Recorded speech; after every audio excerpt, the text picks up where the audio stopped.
As we all know today, we will put the spotlight. It was going to be on our Blue Hose, our flagship college in our county, ACC Football. Obviously, in the year of 2020, what can I say? We didn't know what pitfalls would come. We didn't know what obstacles would come, but we knew that there would be obstacles come. And unfortunately, it has hit the campus of PC this week. So Coach Spangler's not able to be here. It's basically, he regrets it so much. He sent a letter, and at this time, in honor of him, I want to read this letter from Coach Tommy Spangler of PC. He says, I want to take this opportunity to express to the Lawrence County Touchdown Club, the officers involved, those in attendance, my decision to not be your guest speaker today. On Tuesday of this week, we had 5 positive COVID-19 cases affect our football team at PC.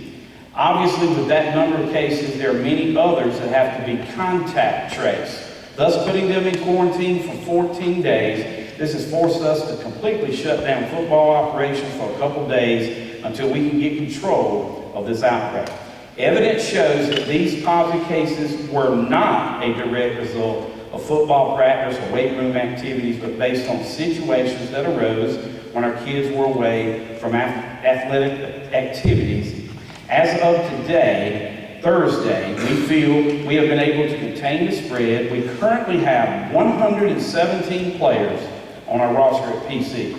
Up to this time, we have been very fortunate to have minimal issues involving such a big group of players, coaches, managers, and trainers. As the leader of this program, I want you to know that I am doing everything possible to keep our players, coaches, school, and community safe. Due to the most recent circumstances, I do not only believe, but I know the responsible decision for me to make is to put your health and well-being at the forefront of my choice not to be in attendance. I'm very proud to be the head coach at Presbyterian College. I'm very blessed to live in a community where so many are dedicated to young people and their development as young men through the great game of football. Coach Spangler goes on to say, I'm very grateful for the Lawrence County Touchdown Club, what they have done in the past and what they continue to do through these trying times. Life must go on.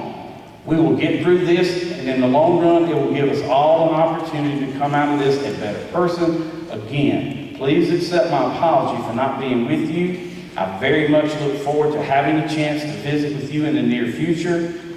We have 3 great head high school coaches in attendance today, but more importantly, there are 3 great men leading our high school programs in this county. My best wishes for their continued success throughout the season. He ends it with GATA, G-A-T-A, and that is from head coach Tommy Spangler.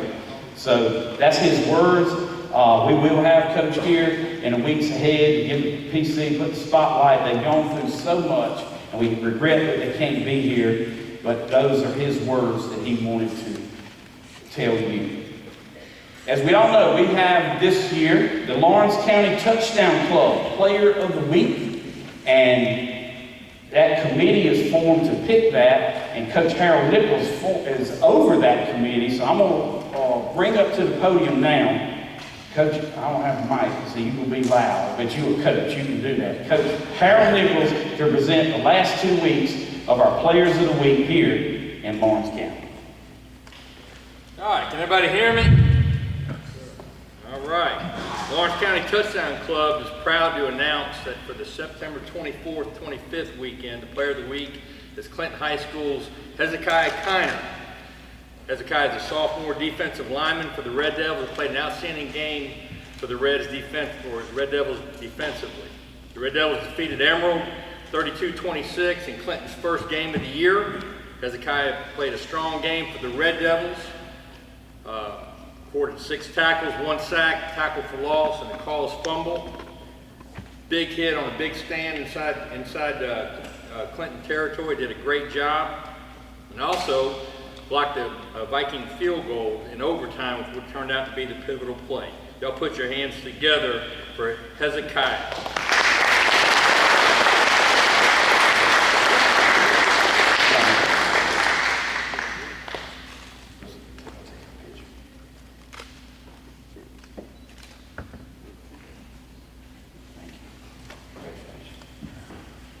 Congratulations, Hezekiah. Touchdown Club is also proud to announce for the week of October the 2nd, Player of the Week is Clinton High School's Ja'Cory Gary. Gary is a junior running back, defensive back for the Red Devils, playing both ways for the Red Devils Friday night. Gary had one of the greatest single game performances in Clinton High School history. Although they lost a heartbreaker to Broome in Wilder Stadium, Ja'Cory had 10 carries for 180 yards and scored 2 touchdowns versus Broome, and also set a new school record with the longest run from scrimmage in Red Devil history, where he ran 97 yards for the first score of the night for Clinton. Ja'Cory also caught 1 pass in the contest and led the Devils offense in so many ways with key blocks for his teammates. And then on defense, he recorded 10 tackles, including 8 solo tackles, and had 1 tackle for loss in the contest. And he very rarely came off the field. He had a great performance. So for the week of October 2nd, y'all put your hands together for Ja'Cory.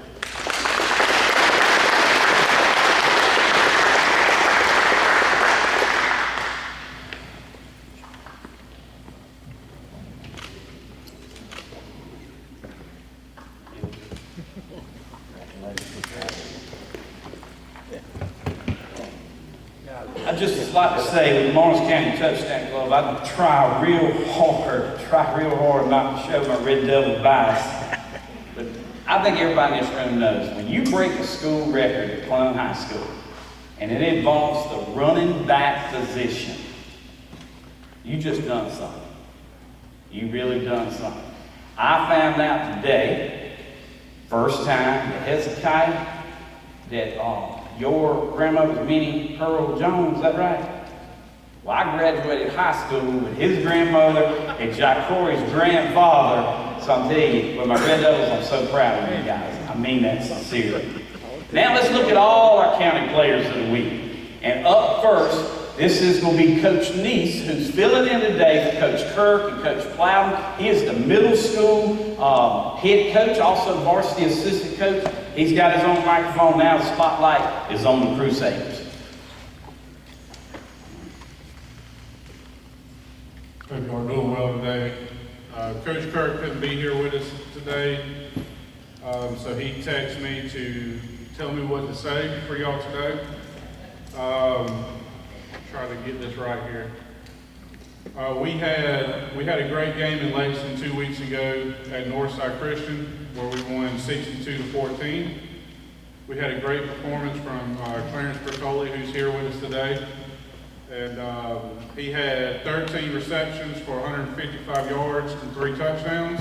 Also 4 rushes for 56 yards and a touchdown. He also put 2 kickoffs in the end zone. This past week, Richard Wynn got after us. They ran the ball and controlled the clock. We were able to score points, but not enough. We may see them again in the postseason. We are in region play. The next 4 games, including Jefferson Davis tomorrow night, will have playoff implications. Today we brought our captains with us: senior Revis Littlejohn, senior Thomas Lowry, senior Kyle Rita, and junior Kyle Robertson. And these guys have battled through some difficult times and seasons to get us to where we can hopefully get over the hump and compete in the postseason.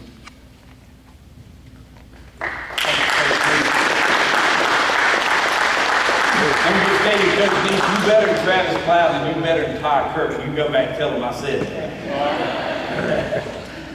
Up next is our Red Devils, Coach Corey Fountain.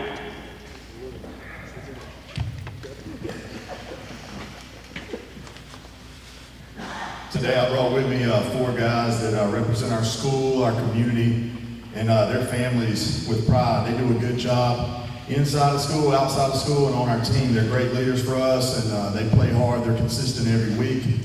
I brought Hezekiah Kiner. You just heard about him, sophomore, nose guard, who's done great for us the last 2 weeks. Ja'Cory Gary, who doesn't come off the field. He's a jack of all trades.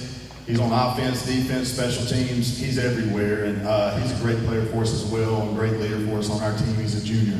Hezekiah's a sophomore, and we got Bryson James, a sophomore linebacker. who's leading our team in tackles right now, and he does a great job on defense. He's also a good running back. Hadn't got a whole lot of chances yet at that, but he will. And he's just a great kid as well. And our lone senior today is Marcus Chalmers. He anchors that defensive line, does a great job.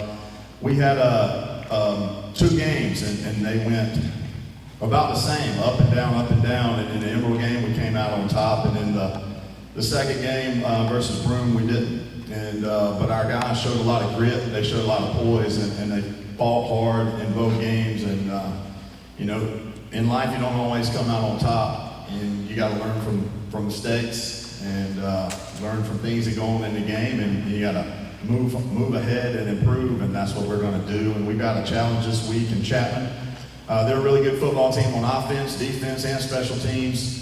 They're the defending state champions, and it's going to be a challenge for us, but our kids are ready to go, and we've had a good week of practice, and we are going to come out on Friday night and play with more grit and determination and see where the chips may fall. Thank you.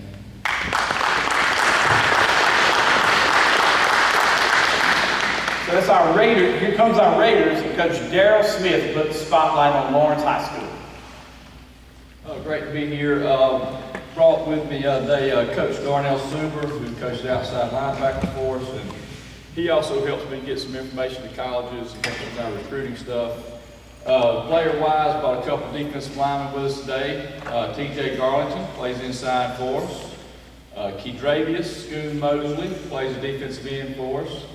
Jaden McGowan is our cornerback and also one of our top receivers. And then Jameer Darden is linebacker or will linebacker, who's a sophomore. You know, starting back a couple weeks ago, I feel really good about this team. We knew we had some young guys, and we made some young mistakes early. One thing, looking back on it, one of the positives are, I think our guys have really done a great job playing with great effort. You know, several other positives throughout the first 2 games, but of course came up short. Most is usually the second half.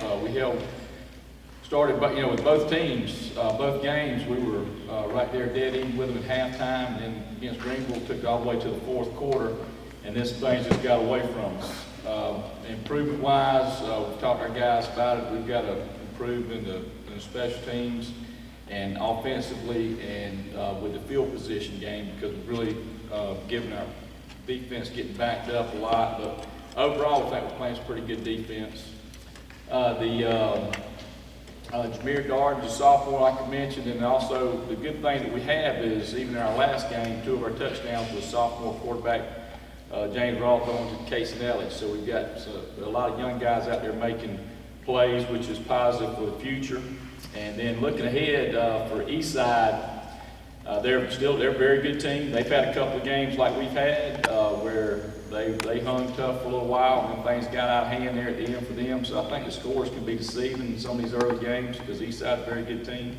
They've got a good defensive line. They've got a really good quarterback. Last year, they had one of the best offenses in 4A. They're starting to get better and better too as we watch the film. But we're looking to get things back on track this week. Guys really bought in and just looking ready to go attack the next opportunity Friday night. Thank you.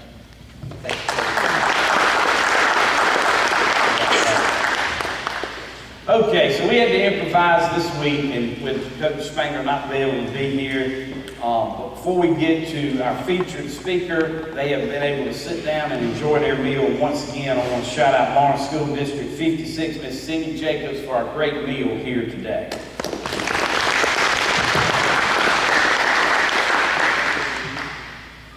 At the last minute, when you have to scrounge and you're worried with student athletes coming, basically what I did is what I do on Friday nights during Clean Way. I turn to Gene Simmons and Harold Nichols and just let them take over. So Coach Nichols is a great speaker here today. It's only fitting that Coach Harold Nichols introduced Mr. Gary Patterson here today. So Coach, come on up and you do it. Well, thank you, buddy. One of the reasons I got Gary to come up here, I told him we had the best fried chicken in all Orange County right here at the Touchdown Club. So Cindy, thank you. That meal was delicious. Again, like Buddy said, we kind of had to make an audible here at the end. Unfortunately, 2020 has given us a lot of twists and turns. Touchdown Club's no different. Good thing about it is the game of football and the relationships you make in the game of football, you never know what bridges you got to go back across. Well, Gary, who we're so thankful that he was able to have some time to come and visit with us, we got a real treat in front of you guys. Has been an ACC official, which also did Big South games. So when I was coaching, Gary was the white-hatted guy that communicates with the crowd and is able to describe penalties and enforce penalties and those type of things. So I know you probably recognize Gary from TV. He's an old quarterback from that school up the road in Spartanburg, graduated in 1986 up there. Gary's a good football player at Wofford. He's been married to his wife, Paula, for 34 years. He's got 3 children.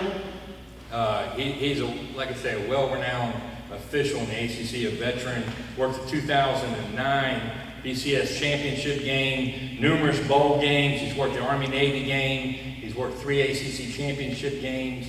And I know personally, from a coaching standpoint, having interacted with him on game days, on Saturdays, he's a true gentleman, has a true love for the game, and does a great job. So, like I said, we're in for a real treat. I really appreciate Gary taking time out of his busy schedule. He lives in Columbia, to be able to come up here and pitch it for Tommy. I know Coach Payne wishes he could be here today, but again, probably an overabundance of caution, decided not to come. Maybe we can get him later on in the year. But y'all put your hands and give a good Orange County warm welcome from a good friend, Gary Patterson.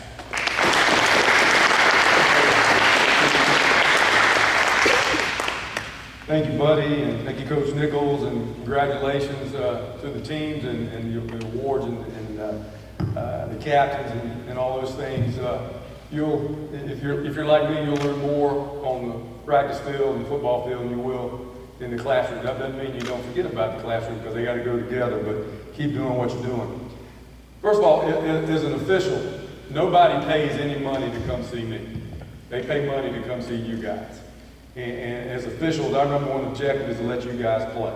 But to let you guys play fairly, and to let you guys play without injuring yourself or injuring an opponent. If we can walk off and do those 2 things, we've had a good game. We've had a good game. But just real quickly, my history of getting into officiating. Of course, just playing football in high school. I played Lancaster High School and then went to Wofford. Got into high school officiating. Never in a million years thought I would get into officiating. When I started officiating high school ball here in South Carolina, I know I did some Clinton games. I don't think I ever did Lawrence. And I don't think I ever did you guys, because the skis is a little bit different officials. But just like anything else in life, you got to start and work your way up. And I worked tons and tons of 1A games, 2A games, 3A games, and then fortunately was fortunate to get into the South Atlantic Conference. So I worked a number of the PC Newberry games.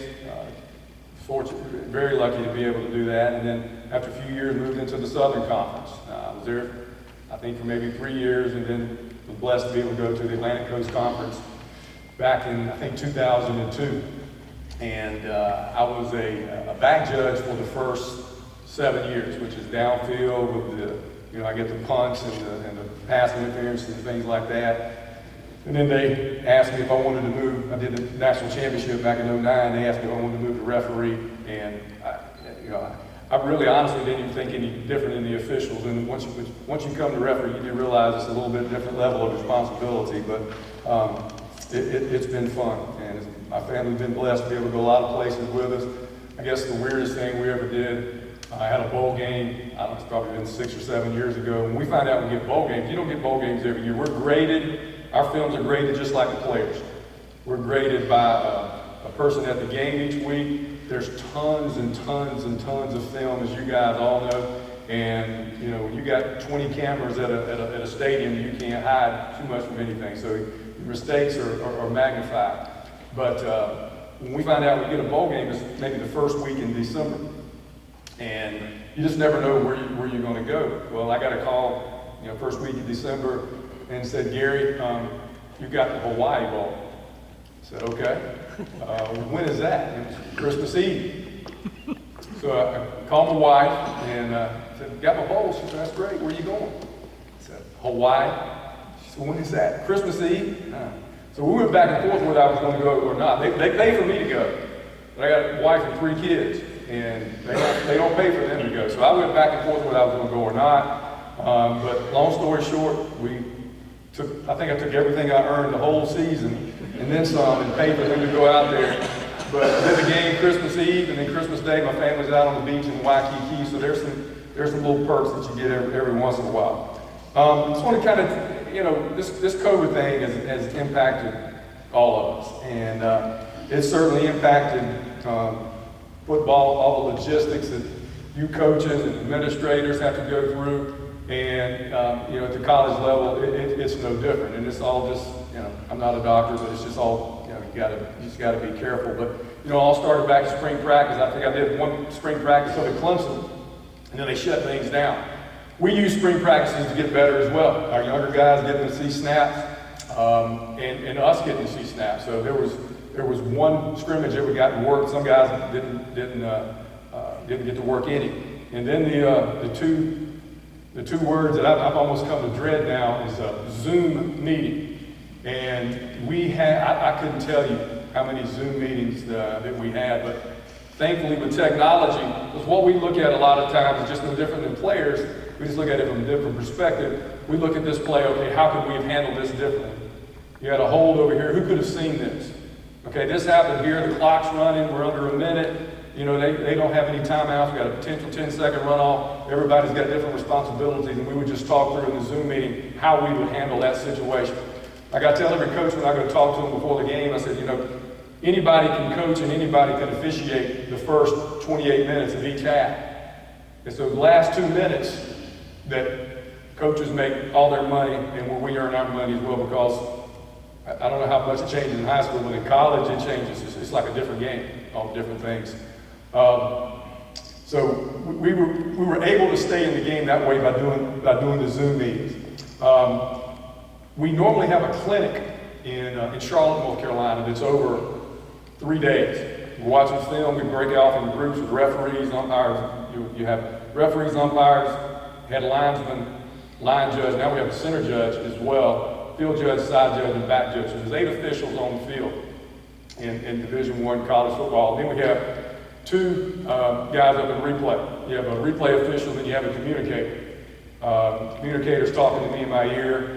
We might have a flag and we got it down on the 35. It should have been on the 30. They'll just get on there. Hey, Gary, y'all need to move the spot to the 30. And we'll move it. Y'all don't know that, but it helps us to get things right.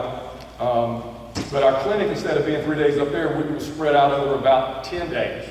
I don't think anybody wanted to sit on a Zoom meeting for 8 to 10 hours a day. So they broke it up, which about the 8th day you were tired of it. At least when in my regular job, if I got home and forgot I had to go to a meeting, I could just tell them I forgot I had to go to a meeting. Now I'm sitting at home, and my wife reminded me, don't you have a Zoom meeting tonight? Yeah, so you can't hide from it, so we would have to do that. But then we got into fall practices. Of course, it seemed like daily it changed. Were we going to play at all? It was literally daily that it changed, so we didn't know, but we had, just like you guys, we had to prepare as if we were going to start whatever the Labor Day weekend, whatever it was. You had to have that mindset. If you didn't, you would have gotten called. So we continued to prepare. Then we started working fall practices. Different schools had different protocols. I went to Clemson to work a couple of scrimmages. I handled the scrimmages for the ACC guys when they have big scrimmages. And we had 2 up there. Their protocol was they did a temp check. You didn't have to do a COVID test. Some schools, before you could walk on campus, you had to have a COVID test within 72 hours of being around their players. Game weeks, I have to do that. Yesterday, every Wednesday, we have to self-administer a COVID test, put it in a FedEx package, and send it off. I got notification mine's been delivered, but I won't find out until tonight if I'm negative or positive. Telling Coach Nichols a story 2 weeks ago today. Well, back up. When they sent out our schedule, they sent us our first 4 weeks. they sent us back maybe mid-August, early August. My schedule has changed. I bet I've had a total of 15 different games during the first 4 weeks where I had one, lost one, got one, lost one, got one, lost one.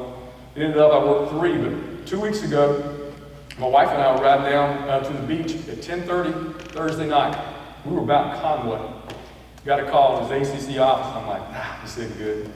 And he said, Gary said, we had our first 2 positive tests this week. And I'm thinking, well, the only reason he's calling me is because I don't have a game. He's telling me I'm positive, so I'm going to be quarantined for 14 days. And I'm thinking, man, I can't believe I tested positive. He's like, no, you didn't test positive. Some other guys did. I need you to know if you can go to Virginia on Saturday.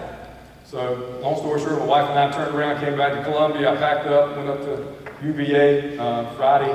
Actually flew up on Friday, worked that game on Saturday, and came back. So, I may get a call tonight to be positive, and where I'm going this Saturday, might have to get somebody to take my place. But the fall practices were pretty normal. Like I said, our weekly things, we have a COVID test weekly, and the protocol. And I can just speak for the Atlantic Coast Conference. I know the SEC and all the major conferences are about the same. The protocols those guys go through, it is unbelievable. I knew it was a lot, but until we had our first meeting with the ACC office to see all the things that they go through, it really is unbelievable.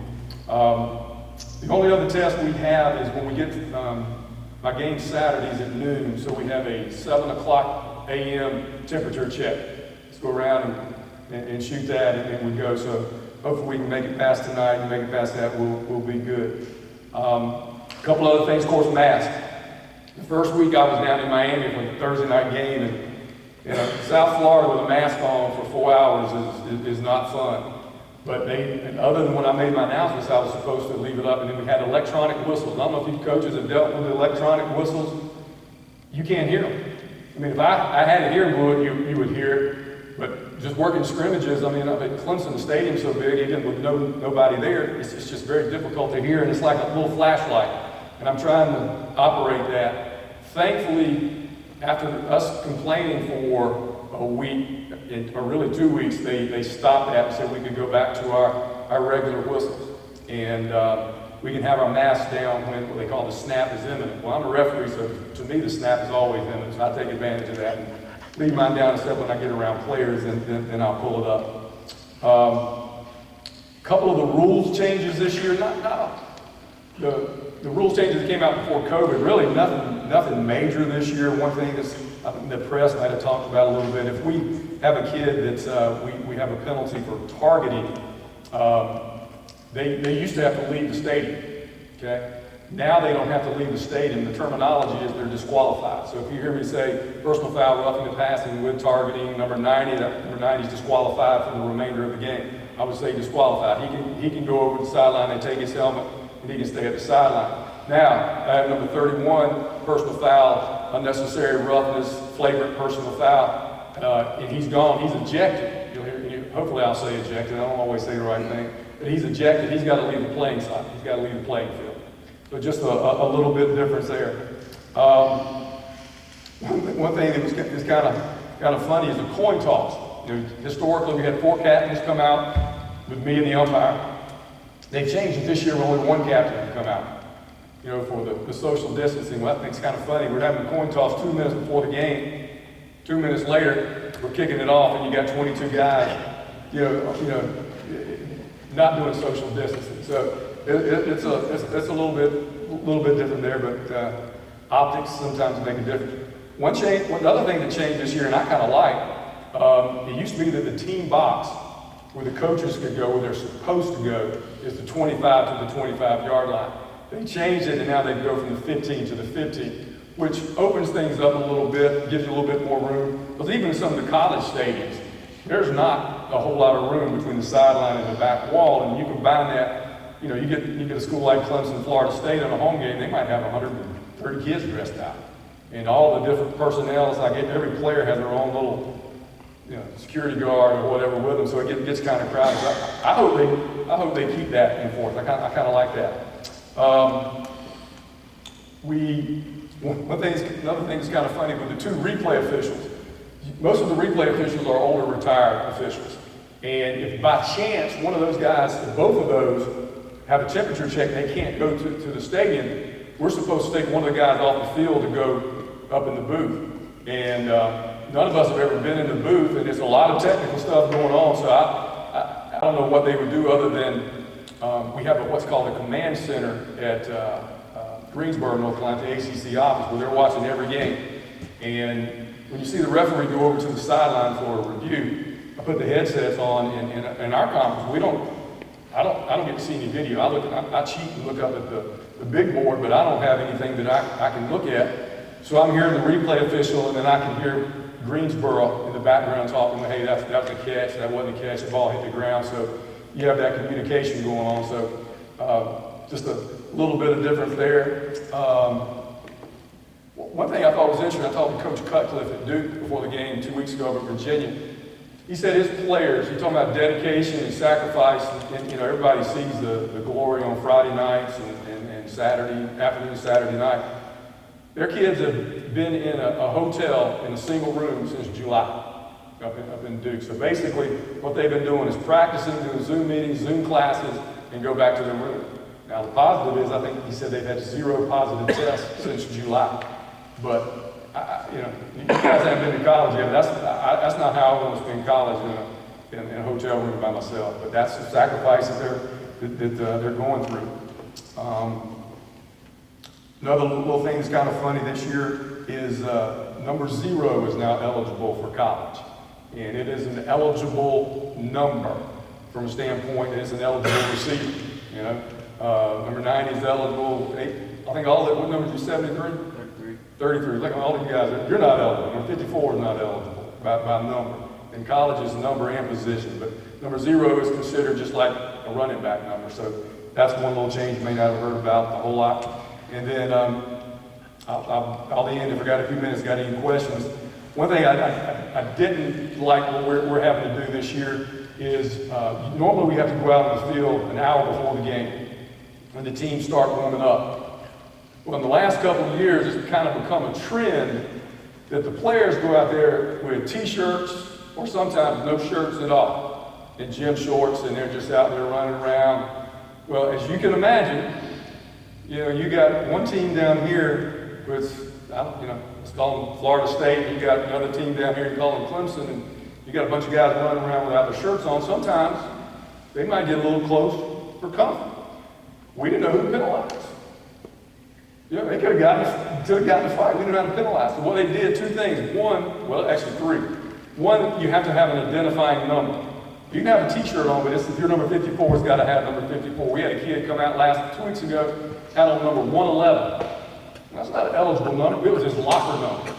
I don't care what you got to go back in because there's no number 111. So we sent it back in to get the proper number on. So they got to have an identifying number. Number 2, there's got to be a coach out there. Not a graduate assistant, not the strength coach, it has to be a coach that has to be out there. And then, like I said, then we're out there 90 minutes before. It just, it's sad we have to do that, but sometimes things get excited, and we have to deal with that. But right now, we've got our schedules through Halloween. I know where I'm going through Halloween, and with just the fewer number of games, we don't have quite as many. Like Coach Nichols said, we got the ACC schools. Big South's not playing this fall. The South Atlantic's not playing. Southern's not playing. Atlantic Coast is, and we've got all 14 and this year 15 in Atlantic Coast with Notre Dame. We work Notre Dame as well. We also work Army, and we work Liberty as well. They're independents, and we work those guys as well. So. That's kind of what we do. People ask me a lot, do we have crews? I work with the same guy. In a normal year, yeah. This year, they're trying as best they can to keep it regionalized so we don't have to get on planes as much. Of course, I've been to Miami and Tallahassee. The next 2 weeks, I don't have to fly, but you just keep one thing is good, the price of airfare has gone down a whole lot. There's a lot less people at the airports now. So that's one good thing. I hadn't flown since last December until a couple of weeks ago. But I appreciate you guys asking me to be here. I'll answer some questions if we got any time. I don't know if we got any. Anybody have any questions for Gary? Raise your hand. Is the holding on every play? Everybody's got always asking that. Go ahead. Gary, there's so many things that are being done remotely. I mean, a lot of ball games are being broadcast remotely from New York City, from Connecticut. And there's a lot of talk today about all the people who work from home in general. They may never stop. Do you think some things will change forever? Do you think that the guy who's your supervisor in the press box, that guy may be in Greensboro? I mean, you see any long-range changes? Actually, that was already the case. I mean, they're there from, you got a 12 o'clock kickoff Saturday and until you got, Clemson and Miami play at 8. They'll be there after midnight.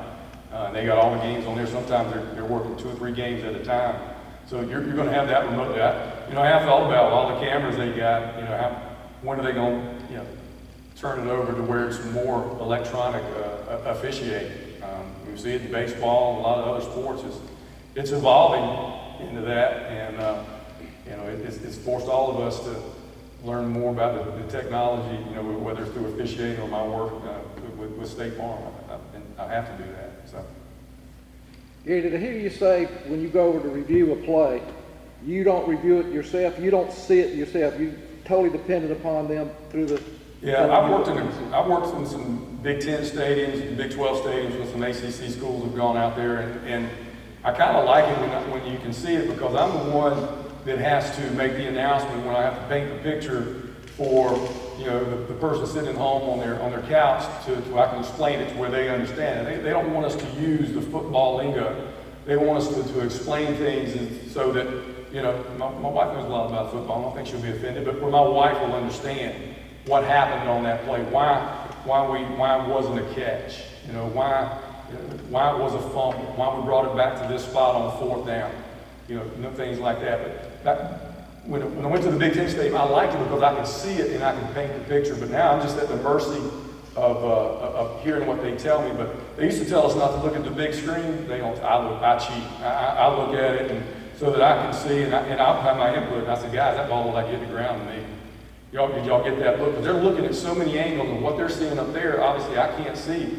And I'm like, well, hey, they're showing something now that ball hit the ground. You need to look at that. And so it's, I like replay. I mean, last thing I want to happen is that I get back to the hotel and realize that we missed a call that cost the game. It doesn't embarrass me if I miss the call and they can correct it. They can't correct judgment call. They can't correct pass interference. They can't correct holding. But those change of possessions, catch, no catch, inbounds, out of bounds, those type of things they can correct. And we want it corrected. I mean, I say I get back to the hotel, the game is on my phone by the time I get in the van to go back to the hotel, which is about 30 seconds. And it's technology is amazing. I've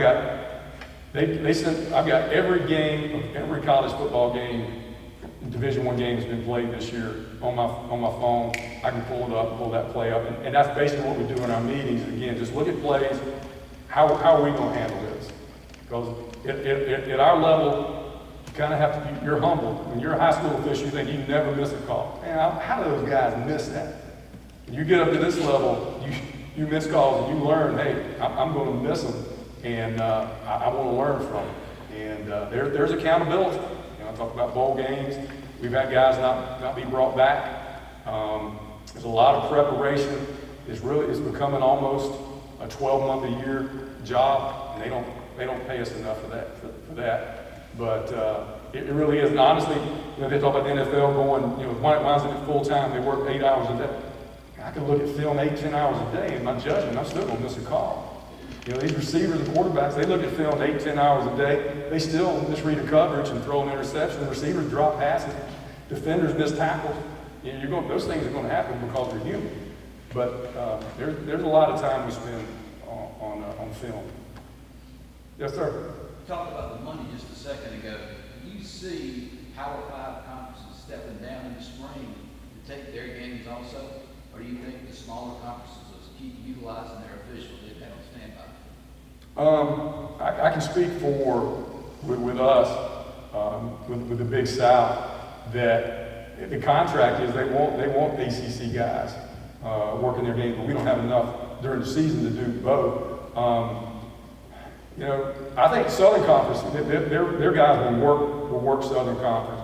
When you've got some that overlap, you may have a little bit of both, but honestly, I would hope that they would let the lower level guys work, and I'll stay home. I got no problem, because I remember coming up, I wanted to work the games, and now that where I am, I don't want to take games from other guys. And if they need me to work, I will, but I'd rather them work. Most guys are like that. I know targeting is a real controversial call. A lot of fans don't like it, or don't like the way it's done. Correct me if I'm wrong, it seems like I saw something in the game the other day where there was an offensive, is there offensive targeting? Yeah, I think that was the first time I've ever seen that call. Yeah, can you talk a little bit about that? Yeah. And also, the penalty for targeting with an ejection and staying out. Disqualification. Disqualification. Yeah, I gotta get that right. Is there any talk that seems like an awful severe penalty? I agree. A bit for that. I agree. Is there any talk that might be scaled down? Zero. And as officials, we're like, why don't you look at it Monday and suspend those guys? But it comes from the top. The conference commissioners, the presidents of the universities, they want to get away from the liability exposure as much as they can get. So if it's even close, we're supposed to call it. It did change last year that if we call it on the field, when it goes up to replay, it has to be confirmed. It can't be stands, which is a different level of accountability. So there are times you look at it, that's close, and if it's close, then it stands. It's not confirmed. So so they might take them off of that. But the play that you're talking about, I get that all the time. Why don't they ever call it on the offense? The guy put his head down, and most of the time, when the running back puts his head down, it's in the interior. They're inside the tackle box, and it's just kind of, you don't get a lot of guys getting paralyzed inside the tackle box like that. It's out in the open where that happened. But that play, that was on the national video this week. I can't remember what team it was, but the running back broke out. He was out in the open, and he was coming like towards number 90 here, and he put his head down and used it as a weapon. It was clear, it was intentional, and like I said, targeting's been in 10 years maybe now, almost? It's the first time I think I've ever seen it on an offensive player. Is the term defenseless, is it part of? It's two parts. There's two parts. You can never, ever, ever hit anyone at any time with the crown of your helmet. Okay, so you got that part of it. The second part of the rule is a defenseless player. You can't hit a defenseless player from the neck up. A defenseless player is a quarterback, a receiver, a punter, punt receiver. When Coach Nichols and I played, if you had a long run down the field and 30 yards back, I'm running beside Coach Nichols and he's not paying attention and I blow him up. They would tell Coach Nichols, hey, you need to keep your head on the swivel. But it was fine. Now, you could get ejected for that. Because it's completely unnecessary. It's completely unnecessary. I threw a flag on a kid from Florida State last week. They were kickoff coverage. Florida State had kicked off, and the ball was a touchback. And the ball's dead, and I'm walking up, and you can see him. We call it like he's got a brick in his hand. He's got a guy on his target. And I'm like, okay, let me just watch him. And he just hit him. He didn't blow him up, but he knocked him down. I mean, he just completely unnecessary. And it cost him 15 yards, and it cost him a butt chewing when he got to the sideline from Coach Norval when he got over there. So, Coach Norval, first time I met him, he's at Florida State. He's first-class guy. I think I don't know what kind of football coach he is, but he's probably pretty good, but he's a really, really good guy. I like him. Anything else? Gary, on a lighter note, Yeah. I mean, I could imagine you officiating in just full capacity stadiums. You can't hear, a good thing for officials, he can't hear a coach holler at him or a fan, but I could hear probably Harold. now, you can hear Harold. I can Probably hear Harold. now, empty stadiums are can you noticing that you can hear everything? Not as much as you would think, and what people lose sight of. We were talking, one of the guys on my crew would call me on the way up here, and 'cause the 3 games I had, Miami, I think there were 6,500 people. Virginia, you could only have 1,000, and basically it was the parents of the kids. That one was the most different because we had a player hurt late in the game, and when you got those extended timeouts, I mean, it was like this on the field. I mean, you could hear the doctors talking to the kid on the field. That's a little bit different. But when, just like with players, once that ball is marked ready for play, you don't know if it's 100,000 people in the stands or nobody in the stands. You got a job to do. I know the fans make somewhat of a difference, but people are like, man, that makes a big difference to the home team. Well, but the visiting team gets just as fired up. They don't, most of the time, the better team is going to win. But with us, I mean, I've got pre-snap keys. I got the ball snap just like players. And the ball snap, I go to zone coverage.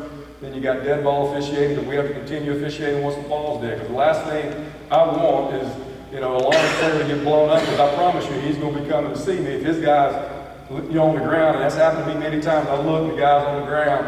I'm like, I have no clue how he got on the ground. And well, the coach is going to tell me how he got on the ground, but it's too late then. It's too late then. Anything else? Well, I appreciate it. Good luck to you guys the rest of the year. Travel safe and stay safe. And because it's a lot of wacky stuff going on out there.